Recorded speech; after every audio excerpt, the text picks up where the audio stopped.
ये बुद्धा's teaching channel है, बुद्ध के शिक्षा चैनल है। यहाँ बुद्ध और बुद्ध के शिक्षाओं के विषय में चर्चा होता है। हम यहाँ बुद्ध के जीवनी, बौद्ध संस्कृति, तथागत बुद्ध के उपदेश, तथागत बुद्ध के जो परित्राण है वो परित्राण पाठ, जो बुद्ध पूजा, बुद्ध वंदना है वो पाठ, और साथ ही साथ जो प्रेरणादायी उपदेश हो या टॉक प्रोग्राम हो, हर तरह के बुद्ध और बुद्ध धर्म के विषय में हम यहाँ चर्चा करते हैं।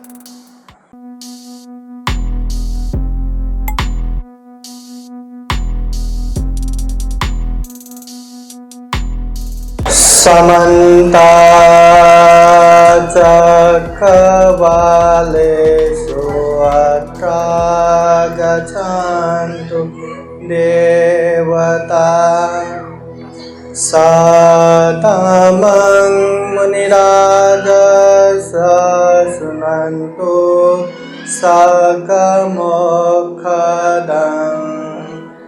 धम्मश्रवणकालो अयं भदन्तः धम्मश्रवणकालो अयं भदन्तः धम्मश्रवणकालो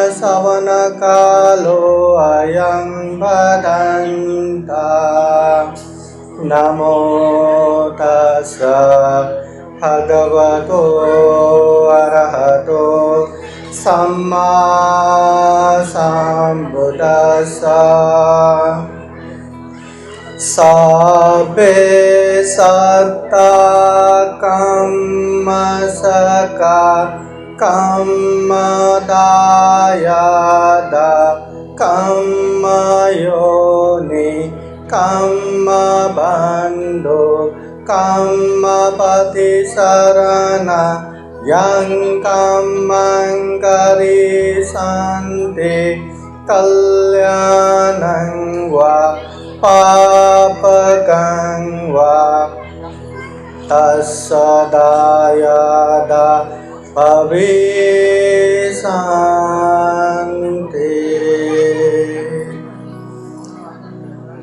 महाकारुणिक तथागत भगवान बुद्ध को त्रिबार वंदना।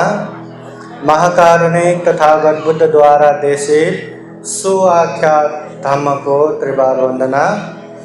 महाकारुणिक तथागत बुद्ध के सुप्रतिपन्न आर्य श्रावक संघ को त्रिबार वंदना। परम पूजनीय बोधिसत्व डॉक्टर बाबा साहब अम्बेडकर और ये 18वीं बौद्ध धम्म परिषद के अध्यक्ष पूजनीय भिक्षु डॉक्टर उपगुप्त महाथेरो बंते जी, धम्म परिषद के उद्घाटक पूजनीय भिक्षु धम्म सेवक महास्तवीर, उपस्थित पूजनीय भिक्षु संघ, श्रद्धा संपन्न बुद्धि संपन्न उपासक,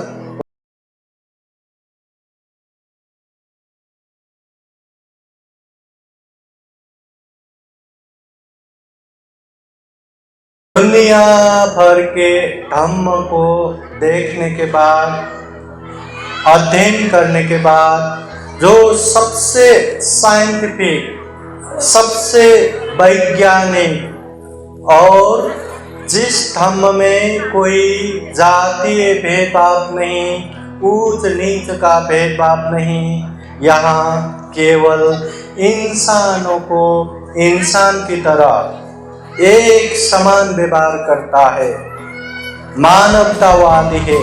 ऐसे धम्म को न केवल उन्होंने दीक्षा लिया अपने समाज को, अपने लाखों समाज को भी ये धम्म का दीक्षा दिया। तो वही धम्म के विषय में थोड़ा मध्य चर्चा करते हैं। महाकारुणिक तथागत बुद्ध हमेशा कहते थे, यो धम्मं पश्यति सो मं पश्यति। जो धम्म को देखेगा वो बुद्ध को देखेगा। सही मायने में अगर हमें बुद्ध को देखना है, बुद्ध को पहचानना है, तो धम्म को देखना है, धम्म को पहचानना है। यो गिलानं उपत्थाति सो मं उपत्थाति। जो बीमारियों का सेवा करते हैं वो बुद्ध को सेवा करना समान होगा। तुम में ही किच्चं आतपं अक्खातारो तथागता। बुद्ध कहते हैं चलना तुम्हें ही है, पालन करना हमें ही है। तथागत बुद्ध केवल राह दिखाता है, रास्ता बताता है, चलना हमें ही है। तथागत बुद्ध ने दुख के विषय में भी बताया है। दुख के जो मूल कारण क्लेश तृष्णा के विषय में भी बताया है। दुख मुक्त, क्लेश और तृष्णा मुक्त निर्वाण के विषय में भी बताया है।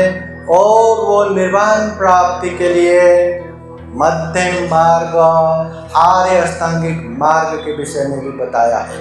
बस हमें पालन करना है। जीवन में सही मायने में सुख चाहिए, शांति चाहिए, आनंद चाहिए, तो केवल स्तुति करने से, केवल प्रार्थना करने से मिलने वाला नहीं है। उसके लिए हमें अभ्यास करना पड़ेगा, अच्छे धम्म को पालन करना पड़ेगा। बुद्ध कहते हैं धम्मो हवे रक्षतीति धम्मचारी। जो धम्म करने वाले धम्मचारी है उसको धम्म ही रक्षा करता है। जीवन में कभी कभी बहुत बड़ा बड़ा तकलीफ आता है, समस्या आता है, मगर अच्छे कर्म करने वाले को, धम्म करने वाले को इतना बड़ा तकलीफ कहाँ कैसे निकल गया पता ही नहीं चलता। और जो धम्म नहीं करता ना, जीवन में थोड़ा भी तकलीफ समस्या आए तो वो बढ़ के कितना बड़ा होगा पता ही नहीं।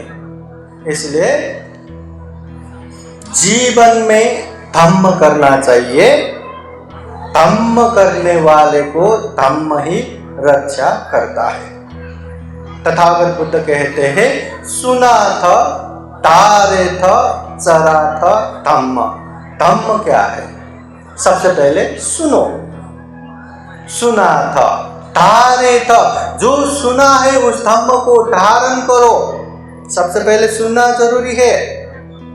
अगर ध्यान एकाग्र नहीं हुआ, ध्यान सुनने में नहीं गया, आप लोग यहाँ वहाँ चंचल होके इधर उधर का कल्पना करते बैठेंगे तो कितना भी आपके कानों में आवाज गूंज रहा हो, मगर क्या आवाज है, उसमें क्या संदेश है, उपदेश है, वो आप ले ही नहीं पाएंगे।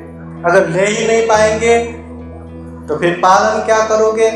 इसलिए अच्छे से सुनना है, धारण करना है, फिर उसके बाद सराथ, उसको चिंतन मनन करना है।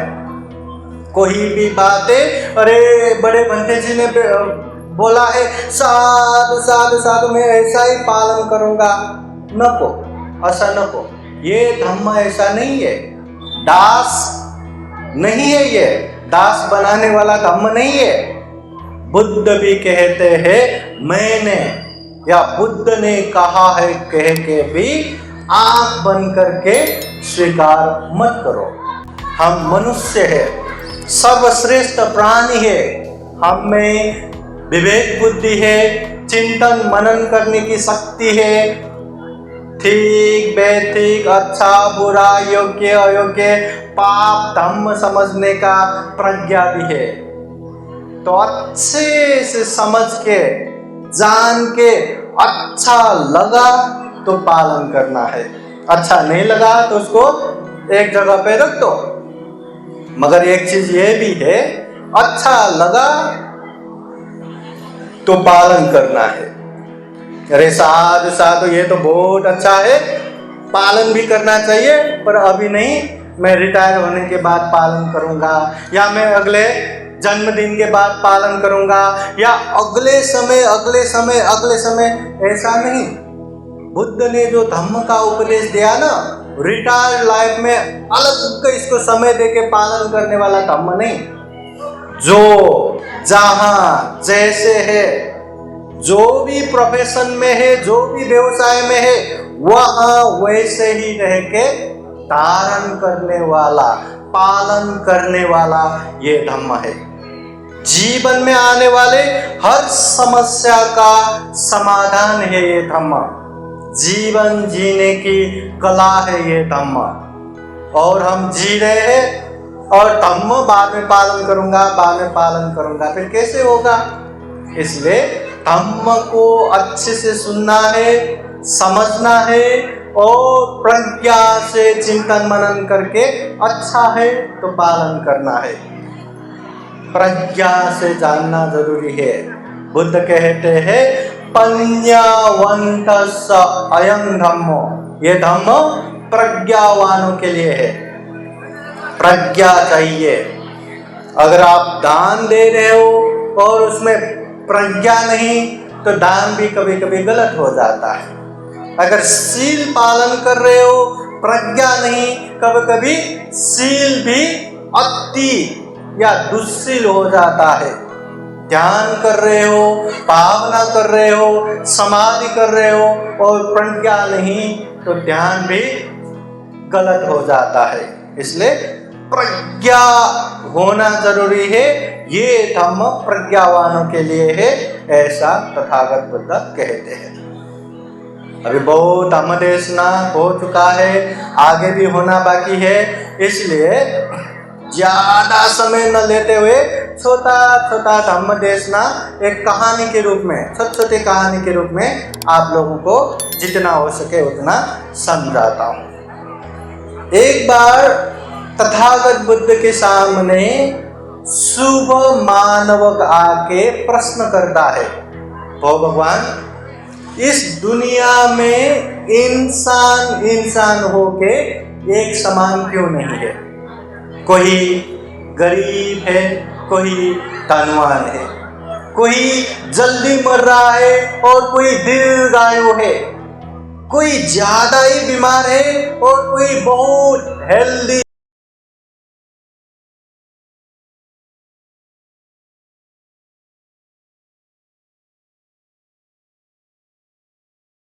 ज्ञानी है। कोई जन्म होते ही कूड़े कचरे में फेंका जाता है, और कोई जन्म होते ही लाखों लोगों का सलामी मिलता है। इंसान होके एक समान क्यों नहीं है? तब तथागत बुद्ध कहते हैं सब्बे सत्ता कम सका, ये जो भी हो रहा है, जितना भी हो रहा है, ये सारे चीजों का मूल जो कारण है कर्म है। कर्म बोले तो काम बोले तो जो हम शरीर से करते हैं, जो हम वाणी से बोलते हैं, जो हम मन से सोचते हैं, उसे काम कहते हैं, उसे कर्म कहते हैं। कर्म या तो अच्छा है या तो बुरा है। अच्छे कर्म को कुशल कर्म कहते हैं, बुरे कर्म को अकुशल कर्म कहते हैं। जो बुरा करते हैं उसे परिणाम भी बुरा आएगा, जो अच्छा करते हैं उसको परिणाम भी अच्छा आएगा। तो बुद्ध कहते हैं इस दुनिया में इंसान होके भी एक समान न होने का मूल कारण अपना अपना कर्म है। जो अच्छा खासा दान देता है, लोभ लालच से अलग रहता है, वो लोग धनाढ्य होता है, धनवान बनता है। और जो ज्यादा ही लोभ लालच रख के बैठते हैं, दान त्याग नहीं करते, वो दरिद्र गरीब बनता है। तो ऐसे ही अपना अपना कर्म की वजह से ये सारा हो रहा है। कम्म दायादा, जो हम कर्म करेंगे उसी का हम भोग करेंगे। कम्म योनि, कम्म बंधु, कम्म पति शरणा, ये कर्म ही हमारा जन्म का कारण है, कर्म ही हमारा अपना बंधु है, कर्म ही हमारा सच्चा शरण है। यं कम्मं करिष्यन्ति, जैसा कर्म हम करेंगे, कल्याणं वा पापकं वा, चाहे अच्छा हो या बुरा हो, उसका तस्य दायादा भविष्यन्ति, वो वैसा ही भुगतता है। मतलब यहाँ इंसान इंसान होके भी एक समान न होने का कारण क्या है? कर्म। अभी हम यहाँ धम्म परिसर में बैठे हैं ना, सब लोग बैठे हो ना, पूजने भिक्षु संघ यहाँ धम्म देशना दे रहे हैं ना, आप सब लोग बैठ के सुन रहे हो ना। अभी दिखने में लगता है कि आप लोग सुन रहे हो, काम आई थी सुन रहे हैं कि नहीं? हाँ, किसका ध्यान कहाँ गया है, कौन क्या कल्पना करके बैठा है, कौन किससे गप्पे लगा के बैठे हैं, है ना? वो तो स्वयं आपको ही पता रहेगा। हाँ, दिखने में हम बहुत अच्छा पुण्य कर रहे, इतने अच्छे धम्म परिषद में पूजनीय भिक्षु संघ के सामने अच्छे धम्मवाणी धम्म देशना सुन रहे। ये धम्म देशना हमारे कानों पे सुनना भी, श्रवण करना भी कितना बड़ा पुण्य है, धम्म है। अभी वो पुण्य तो कर रहे, पर बैठे बैठे क्या पता कोई कितना बेचैनी हो रहा होगा, जल्दी जाना रहेगा, हाँ, और एकदम बेचैनी होके तरफ के, अरे कब खत्म होगा, खत्म ही नहीं हो रहा करके कितना गुस्सा कर रहे होंगे। दिखने में तो पुण्य कर रहे, अभी गुस्सा आया तो क्या ये पुण्य हुआ कि पाप हुआ, कुशल हुआ कि अकुशल हुआ? इसलिए जो जैसा कर्म करता है वो वैसा ही भुगतता है। अच्छे जगह पे रह के भी इंसान पाप कर सकता है, बुरे जगह पे रह के भी इंसान अच्छा कर्म कर सकता है। तो अच्छा बुरा ये बाह्य रूप से देखने वाली चीज तय नहीं करता, उसके मन में क्या चल रहा है, अच्छा चल रहा है या बुरा चल रहा है, ये तय करता है। इसलिए हमेशा कर्म अच्छा बनाने के लिए शरीर से अच्छा काम करना है, वाणी से अच्छा ही बोलना है, मन से अच्छा ही सोचना है।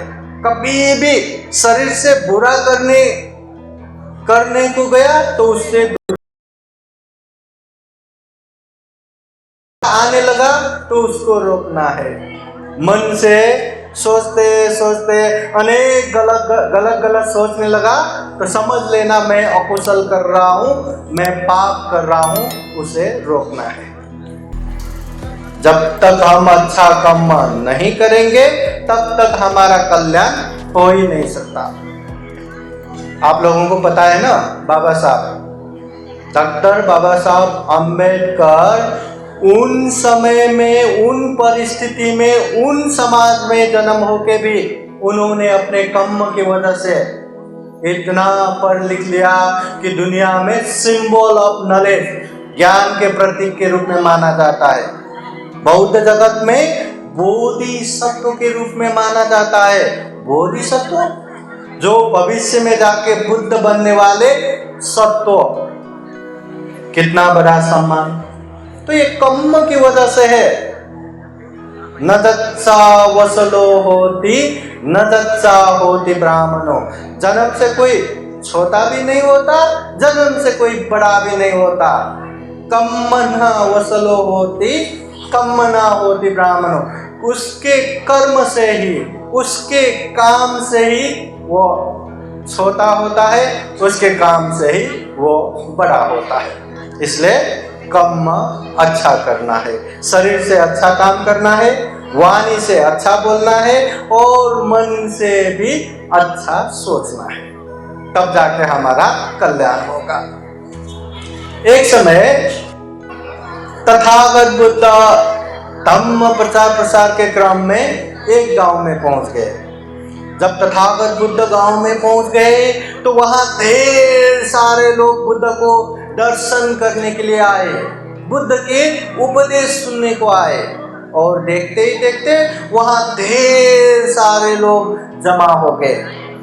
और जमा होने के बाद उन्हीं में से कोई उपासक बुद्ध को प्रश्न करता है कि वो भगवान, हमारे गांव में तो ढेर सारे धम्म गुरु आके अपने अपने धम्म के विषय में बताते हैं और हर धम्म गुरु यही कहता है कि हमारे शरण में आओगे तो मोक्ष प्राप्त करोगे, अन्यथा महानरक में जाओगे। भगवान, हमने तो ये धम्म भी सुना है, वो धम्म भी सुना है, ऐसा धम्म भी सुना है, वैसा धम्म भी सुना है, और हर कोई अपने धम्म ही अच्छा बोलता है, अपने धम्म ही श्रेष्ठ बोलता है। अपने धम्म के शरण में आए तो मोक्ष, नहीं तो नरक बोलते हैं। तो वास्तव में कौन सा धम्म श्रेष्ठ है, ये हमें बताए। उस समय तथागत बुद्ध ने ये नहीं कहा, ऐसा नहीं कहा कि सारे बातें छोड़ दो, सारे धम्म की बातें छोड़ दो, मेरी बातें मानो, मैं जो कहूंगा वो पालन किया तो निर्वाण प्राप्त करोगे, अन्यथा तो लोग नरक में जाओगे। बुद्ध ने ऐसा नहीं कहा। अगर बुद्ध भी ऐसे कहते तो बाकी धम्म गुरु और बुद्ध में क्या अंतर रह गया, क्या फर्क रह गया।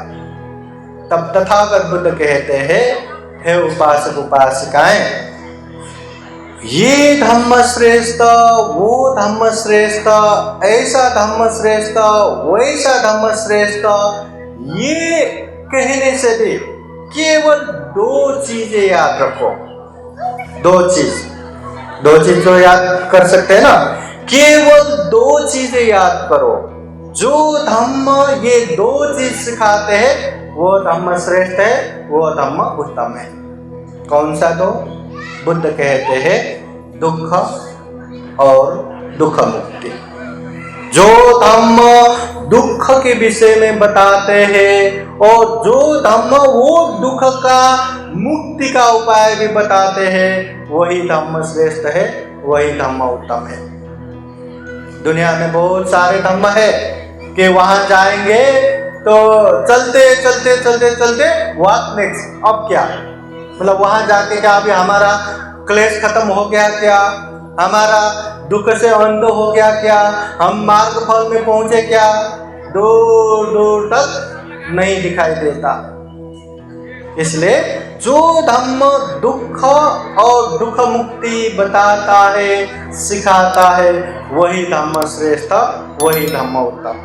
महाकारुणिक तथागत बुद्ध ने जीवन भर जो उपदेश दिए बुद्ध के महापरिनिर्वाण बाद, वो धम्म को धम्म और विनय के रूप में संज्ञायन किया। वही धम्म और विनय को सम्राट अशोक के समय में सुत्त पिटक, विनय पिटक, अभिधम्म पिटक करके त्रिपिटक के रूप में संग्रह किया। आज के समय में, आज के परिस्थिति में तथागत बुद्ध के सबसे पुराना, सबसे प्राचीन, सबसे आधिकारिक बुद्ध वाणी धम्म ग्रंथ यही त्रिपिटक है। सुत्त पिटक, विनय पिटक, अभिधम्म पिटक। ये त्रिपिटक में सुत्त पिटक अंतर्गत एक मध्यम निकाय में एक सूत्र आता है अलगदूपम सूत्र। तो वो सूत्र में तथागत बुद्ध कहते हैं ये धम्म नाव समान है। नाव समान, नाव समान कैसे? तो तथागत बुद्ध वहां एक उदाहरण देके समझाते हैं। कोई एक इंसान जंगल के राह में चलते हैं। अभी जंगल के राह बोले तो हमेशा वहां लोग चलते नहीं, इसलिए रास्ता भी ठीक से दिखाई नहीं देता।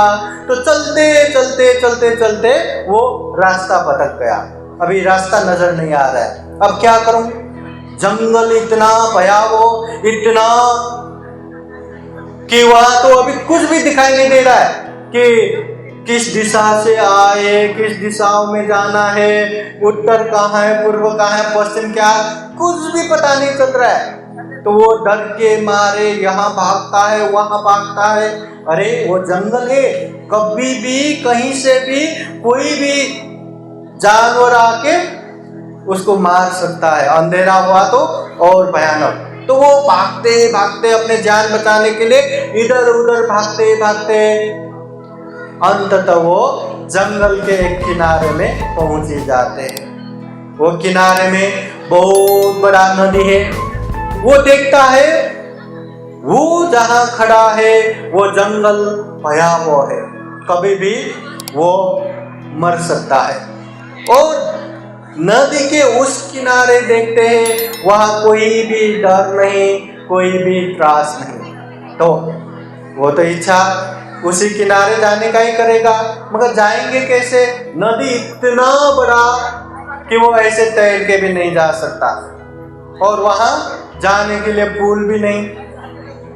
तो वो क्या करता है, यहाँ वहां से लकड़ी ये वो जमा करके एक छोटा सा नाव बनाता है, और वो नाव के सहारे मुश्किल से दूसरे किनारे पहुंचता है। और वहां पहुंचने के बाद देखता है कि अभी वो जहां आ गए वो सुरक्षित है, कोई डर नहीं, कोई त्रास नहीं। उस किनारे जंगल में भय ही भय था, डर ही डर था। तो ये नाव ने मेरी जिंदगी की रक्षा किया, मुझे बहुत उपकार किया करके वो नाव को जहां जहां जाते वहीं लेके जाना है या वहीं छोड़ के जाना है। तथागत बुद्ध कहते हैं, नाव का काम नदी पार करने के लिए पानी में ही आता है, जहां जहां लेके गया तो एक बोझ जैसा होगा, इसलिए वहीं छोड़ के जाना है। वो नाव जिसका प्रमुख उद्देश्य है नदी को पार करना, ऐसे ही ये धम्म का भी प्रमुख उद्देश्य है जीवन में जितना भी दुख है, जितना भी क्लेश है, जितना भी अशांति है, उससे पार जाना। इसलिए धम्म कभी भी हमें दुख और तकलीफ दे रहा है, धम्म कभी भी हमें बाहर दे रहा है, तो समझ लीजिए सही रूप में वो धम्म नहीं है। धम्म कभी भी हमें दुख नहीं देगा। धम्म तो वो दुख को निकालने के लिए काम आएगा, अशांति नहीं देता, शांति देने के लिए काम आएगा। इसलिए तथागत बुद्ध ने नदी पार करने के लिए जिस तरह नाव है, वैसे ही दुख से पार जाने के लिए ये धम्म है करके धम्म का उपदेश दिया।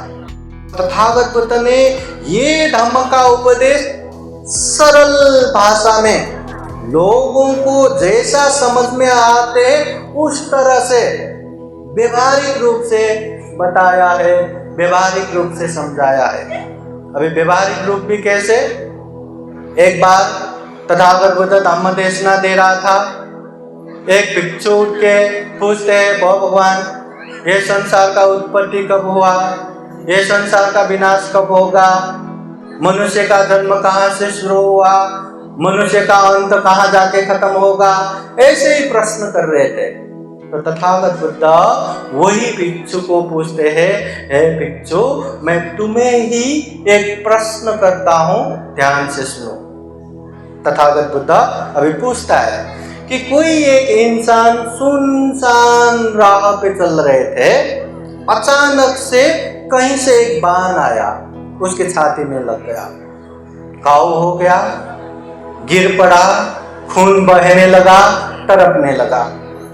ऐसे में कोई एक भला इंसान वहां से चल रहे थे, वहां से गुजर रहे थे, देखा अरे एक इंसान को बाण लगा है, तड़प रहा है, ये तो मर जाएगा, जल्दी जल्दी वो बाण निकाल के मलम पट्टी कर देता हूँ। ऐसा सोच के वो भला इंसान वो बाण निकाल के मलम पट्टी करने के लिए वहां बाण निकालने के लिए जाता है।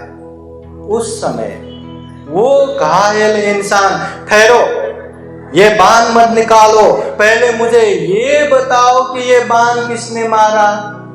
ये बाण मारने वाले इंसान का नाम क्या है, उसका गोत्र क्या है, वो काला है कि गोरा है, हाँ वो छोटा है कि बड़ा है, उसके माँ है कि नहीं, बाप है कि नहीं, वो कौन से गांव में रहता है, ऐसे अनेक अनेक प्रश्न करके बैठना है या पहले वो बाण निकालना है, क्या करना चाहिए, तथागत बुद्ध पूछते हैं। उस समय वो भिक्षु भी बोलते हैं, भगवान उस समय तो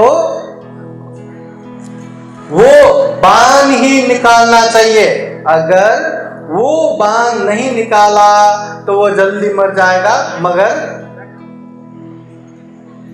मगर उसका प्रश्न खत्म नहीं होगा।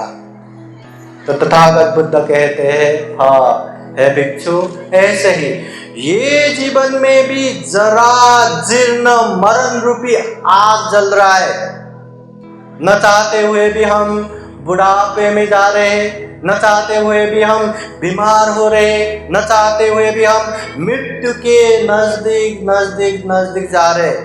ऐसे जीवन में जल्दी से जल्दी ये दुख अंत करने के लिए प्रयास नहीं किया तो जीवन जल्दी खत्म हो जाएगा।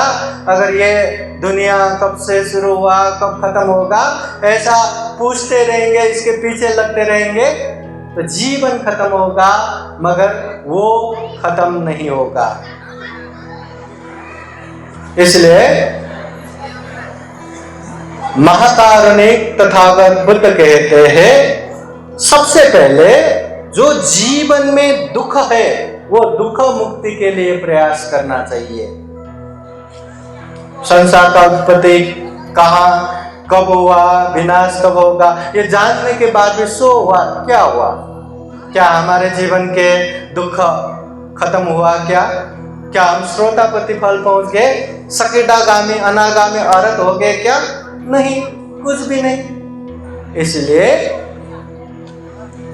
जीवन में सबसे पहले जिस तरह बाण लगे हुए घायल इंसान सबसे पहले बाण निकाल के मलम पट्टी करना चाहिए, वैसे ही जरा जीर्ण मरण रूपी आग जल रहा है। ऐसे जीवन में सबसे पहले दुख और दुख मुक्ति देखना चाहिए।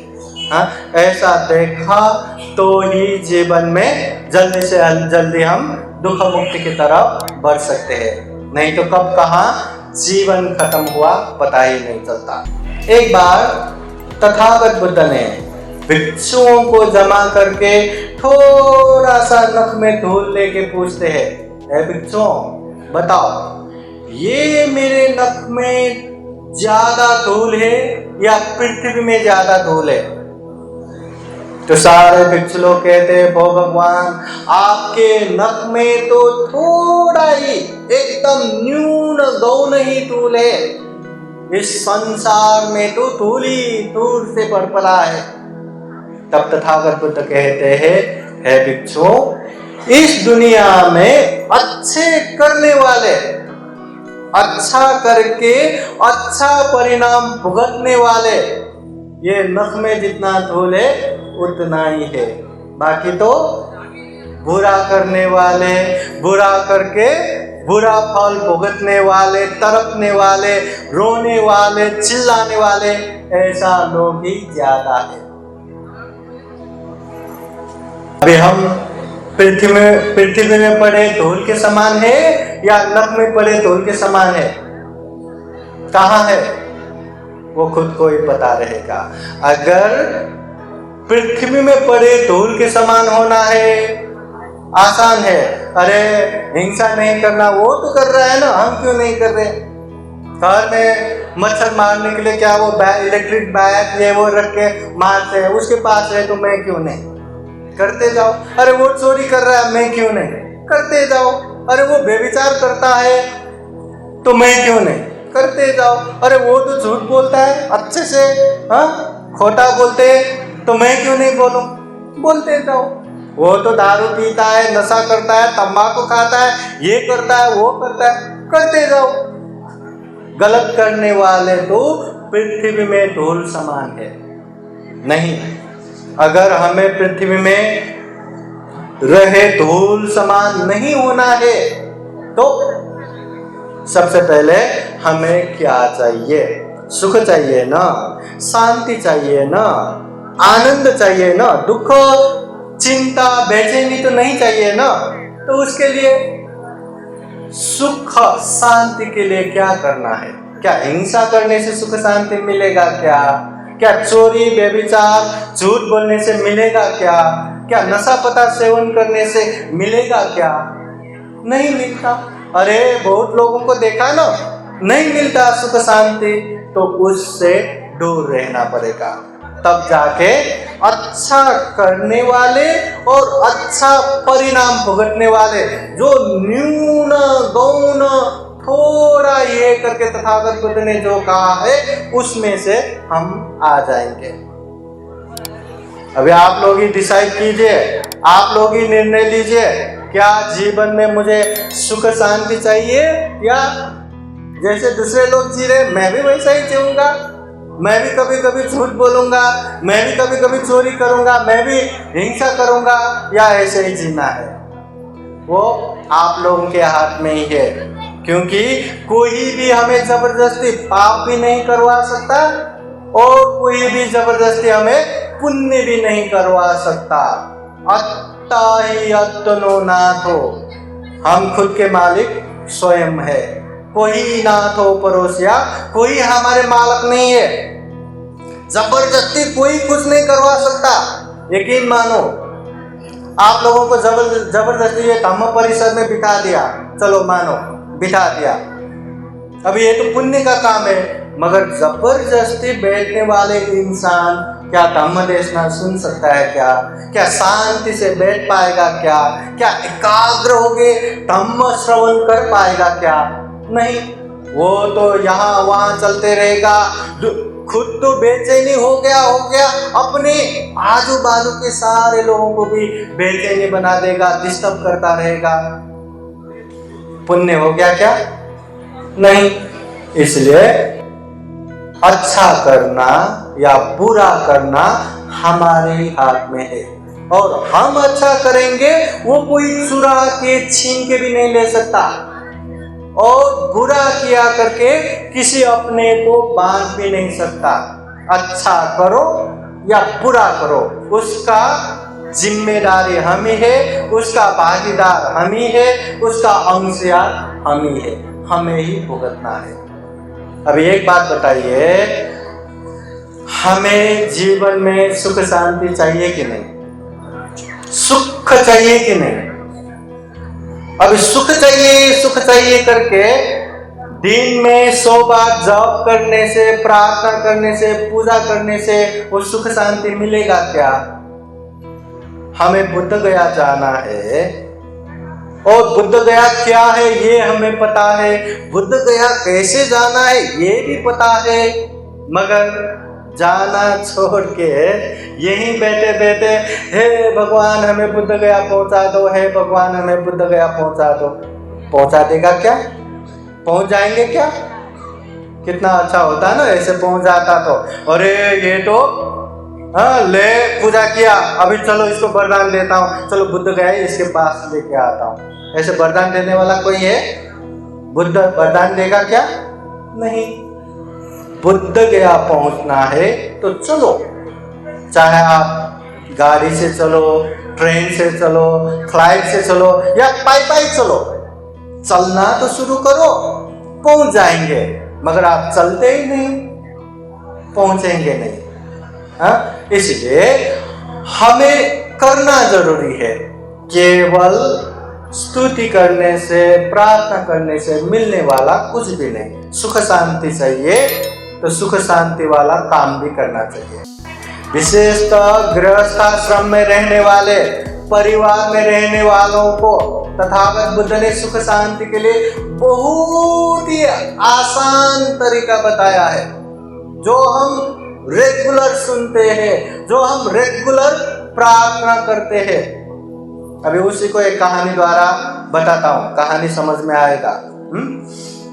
एक बार तथागत बुद्ध एक गांव में धम्म प्रचार के लिए पहुंच गए। ढेर सारे लोग जमा हो गए, और जमा हुए लोगों ने ही बुद्ध से प्रार्थना किया कि वो भगवान, हमने आपके विषय में खूब खूब सुना है, आप तो महाकारुणिक है, तथागत है, सम्यक संबुद्ध है, और हमने ये भी सुना है कि आपके उपदेश सुनने के बाद लोगों में एक तरह से वैराग्यता उत्पन्न होता है कि दुनिया में कुछ भी नहीं, दुख ही दुख है। ऐसे दुखमय जीवन में मैं क्या परिवार में बैठूं, चलो मैं भी भिक्षु बनता हूँ, भिक्षुनी बनता हूँ, दुख मुक्ति के राह पे चलता हूँ, ऐसा वैराग्य उत्पन्न होता है। वो भगवान, हम आपसे विनती करते हैं कि हमें ऐसा वैराग्य बनने वाला उपदेश ना दे। हमें परिवार भी चाहिए, समाज भी चाहिए, सब चाहिए, इसलिए घर गृहस्थ में रह के भी सुख शांति मिलने वाला ऐसा उपदेश दीजिए। ठीक है, तथागत बुद्ध ने वैसा ही उपदेश दिया, और उपदेश देते देते बुद्ध पूछते हैं, हे उपासक उपासिकाएं, इस गांव में दूसरों को तकलीफ देने वाले, दूसरों को मारने वाले ऐसे लोग हैं क्या? सारे लोग बोलते हैं, वो भगवान, दुख देने वाले, मारने वाले बहुत है इस गांव में। तथागत बुद्ध पूछते हैं, ऐसे दूसरों को दुख देने वाले, मारने वाले ऐसे लोग पसंद है क्या? सब बोलते हैं, नहीं, ऐसे लोग हमें पसंद है। तो बुद्ध फिर पूछते हैं, अगर दुख देने वाले, मारने वाले हमें पसंद नहीं है तो हम ऐसे काम करते हैं कि नहीं? आप लोग ऐसे काम करते हैं कि नहीं?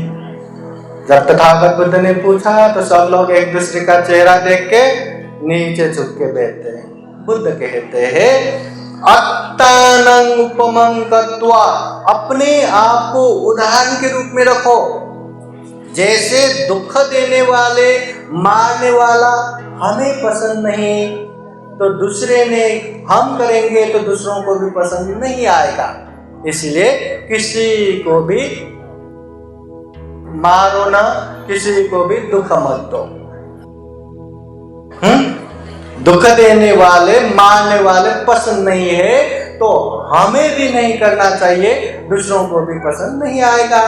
तो बुद्ध वैसे ही फिर पूछते हैं, यहाँ गांव में चोरी करने वाला है क्या? सब बोलते हैं, बहुत है, हम तो घर के सारे खिड़की दरवाजे बंद करके यहाँ आए। बुद्ध पूछते हैं, काम मिथ्याचार व्यभिचार करने वाले हैं क्या? परस्त्री परपुरुष गमन करने वाला है क्या? ओ भगवान, ऐसे लोग भी है क्या? झूठ बोलने वाले, असत्य बोलने वाले हैं क्या? हो भगवान, ऐसे लोग भी बहुत है। अम्ल नशापता सेवन करने वाला है क्या? हाँ, ऐसे अम्ल नशापता सेवन करने वाले भी है। तो तथागत बुद्ध पूछते हैं, ऐसे लोग पसंद है कि नहीं? सब कहते हैं पसंद नहीं। तो बुद्ध कहते हैं, चोरी करने वाले पसंद नहीं है तो चोरी मत करो, हम करेंगे तो दूसरों को भी पसंद नहीं आएगा। व्यभिचार करने वाले पसंद नहीं है तो खुद भी व्यभिचार मत करो, दूसरों को भी पसंद नहीं आएगा। असत्य बोलने वाले पसंद नहीं है तो खुद भी असत्य ना बोलो, दूसरों को पसंद नहीं आएगा। नशा पता सेवन करने वाले लोग हमें पसंद नहीं है तो खुद भी नशा पता सेवन नहीं करो, दूसरों को भी पसंद नहीं आएगा। बुद्ध कहते हैं, घर गृहस्थ में रह के, परिवार समाज में रह के भी सुख और शांति से जीना चाहते हैं तो कम से कम ये 5 सील भी पालन किया तो सुख मिलेगा, शांति मिलेगा। ये 5 सील जो हमेशा हम प्रार्थना करते हैं, हमेशा पालन करने का अधिष्ठान करते हैं, ये 5 सील आसान है कि नहीं? नहीं मारना, नहीं चोरी करना, व्यभिचार नहीं करना, झूठ नहीं बोलना, नशा पता सेवन नहीं करना, और इतना पालन किया तो जीवन में सुख शांति आ गया। और ये सील ऐसा भी नहीं कि ये सील भंग नहीं करेंगे तो हम जी ही नहीं पाएंगे। क्या किसी को दुख दिए बिना हम जी नहीं सकते? किसी को मारे बिना हम जी नहीं सकते? आराम से जी सकते। क्या चोरी नहीं करेंगे तो हम मर ही जाएंगे क्या? नहीं, आराम से जी सकते। व्यभिचार किए बिना मर जाएंगे क्या? नहीं। झूठ बोले बिना हम मर जाएंगे क्या? अगर नशा पता सेवन नहीं किया तो हम जी नहीं पाएंगे क्या? ऐसा एक भी सील नहीं जो पालन करने से जीवन में हमें तकलीफ आएगा, मुश्किल आएगा और जीने के लिए बहुत ही तकलीफ में आ जाएंगे। एक भी ऐसा सील नहीं, इतना आसान से बस पालन करना है। जीवन में सुख भी मिलेगा, शांति भी मिलेगा, आनंद भी मिलेगा। पालन करना जरूरी है। माइती सर्वाना है, सभी को पता है अच्छा क्या है, बुरा क्या है, क्या करना है, क्या नहीं करना है, पर पालन हम कर रहे हैं या नहीं, ये देखना जरूरी है, दूसरों का नहीं। बुद्ध कहते हैं दूसरों ने क्या किया, क्या नहीं किया, दूसरों ने क्या बोला, क्या नहीं बोला, वो मत देखो। मैं क्या कर रहा हूँ, क्या नहीं कर रहा हूँ, मैं क्या बोल रहा हूँ, क्या नहीं बोल रहा हूँ, इसे देखो। अरे दूसरों को देखते रहेंगे तो मन में डाह, ईर्ष्या, मन में द्वेष और क्रोध ही उत्पन्न हो जाएगा। अगर खुद का देखेंगे तो हम अच्छा कर रहे या बुरा कर रहे, वो सारी चीज पता चलता है।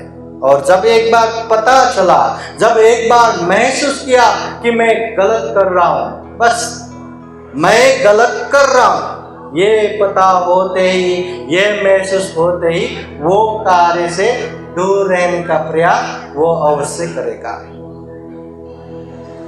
जब उसको पता चलता है मैं अच्छा कर रहा हूं, जब उसको महसूस होगा, अवश्य भावी वो उसे और ज्यादा करते जाएगा।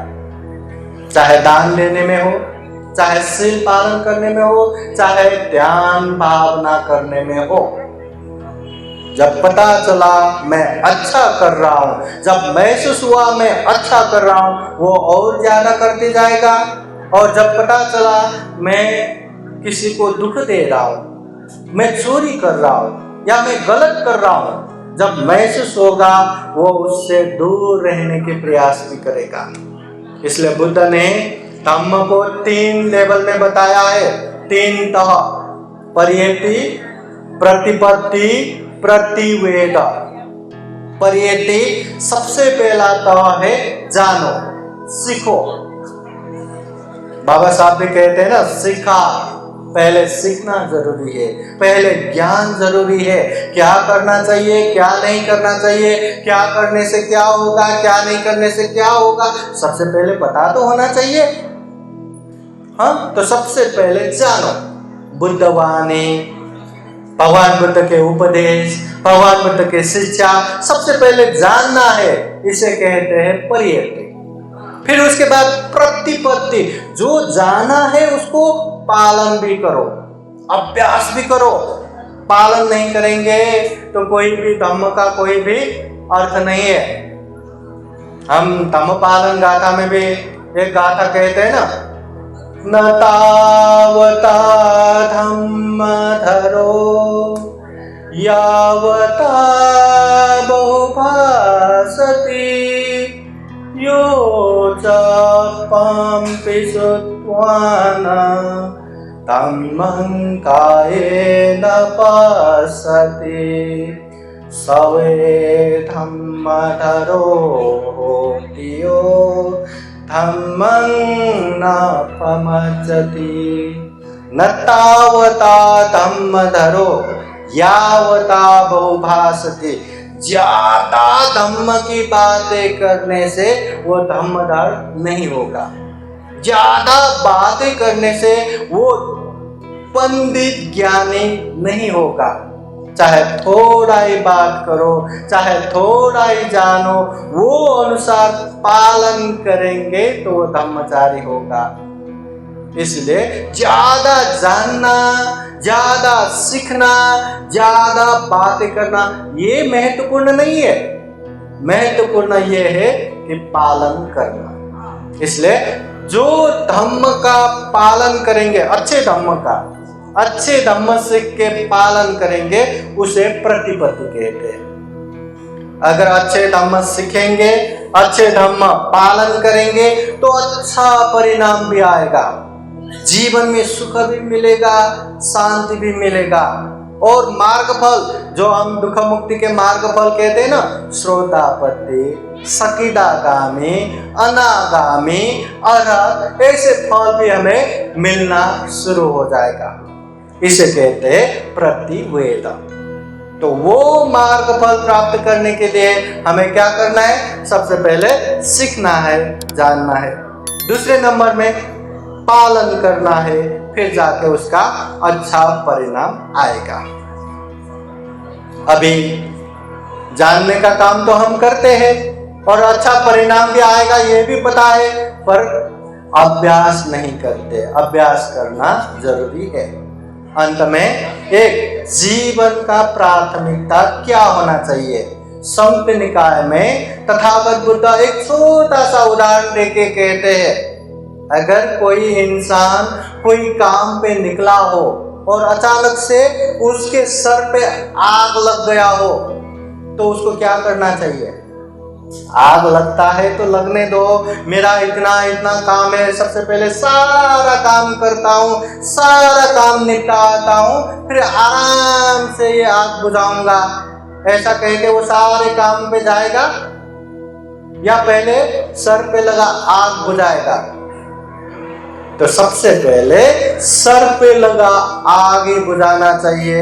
अगर आग बुझाए बिना यहाँ वहां गया तो जल्दी उसका मृत्यु हो जाएगा। वैसे ही जीवन में भी भयंकर दुख हो रहा है। हम तृष्णा में ऐसे बहरे, अपने आप को इमेजिन करो, अपने आप को कल्पना करो, हम ऐसे तृष्णा में बहरे, बहुत बड़ा नदी में बाढ़ आ रहा है और हम बीचों बीच से बहे जा रहे, न इस किनारा पकड़ सकते हैं, न उस किनारा पकड़ सकते हैं, न कहीं बीच में द्वीप ही है, बस बहे जा रहे। हम भी तृष्णा में ऐसे बहरे, जन्म मरण जो दुख चक्र है उसका अंत ही नहीं है, दूर दूर तक अंत दिखाई नहीं देता। और ऐसे दुख चक्र में, ऐसे भव चक्र में घूमते घूमते अनंत दुख है। तो सबसे पहले हमारे जीवन का सबसे बड़ा प्राथमिकता, प्रायोरिटी ये होना चाहिए कि जो दुख है, जो हमें पसंद नहीं है, वो दुख अंत करने की प्रयास करना चाहिए। जितना हम दुख अंत करने के प्रयास किया उतना ही ये जीवन सार्थक हुआ। बुद्ध कहते हैं, अच्छे काम करके, गलत काम करके 100 साल जीने से भी अच्छे काम करके एक दिन जीना ही श्रेष्ठ है। क्योंकि ज्यादा दिन जिएंगे, ज्यादा गलत करेंगे तो पाप भी ज्यादा जमा हो जाएगा। अच्छे करेंगे, थोड़े क्यों न जिए, वो हमारे लंबे समय तक हमें कल्याणकारी होगा। इसलिए जितने भी हम ये धम्म देशना सुनते हैं, चर्चा करते हैं, एक तरह से धम्म सीखने के लिए है, धम्म करने की एकदम उत्साह, वीर्य, पराक्रम, जागरण करने के लिए है, मगर उसे पालन करना भी जरूरी है। पालन करके आगे बढ़ेंगे तो जो थोड़े लोगों में अच्छे करके अच्छे परिणाम भुगतने वाले हैं ना, उसमें हम आ जाएंगे। नहीं तो दुनिया में गलत करने वालों की कमी नहीं है, गलत करके गलत फल भुगतने वालों की भी कमी नहीं है। इसलिए ज्यादा लंबा धम्म चर्चा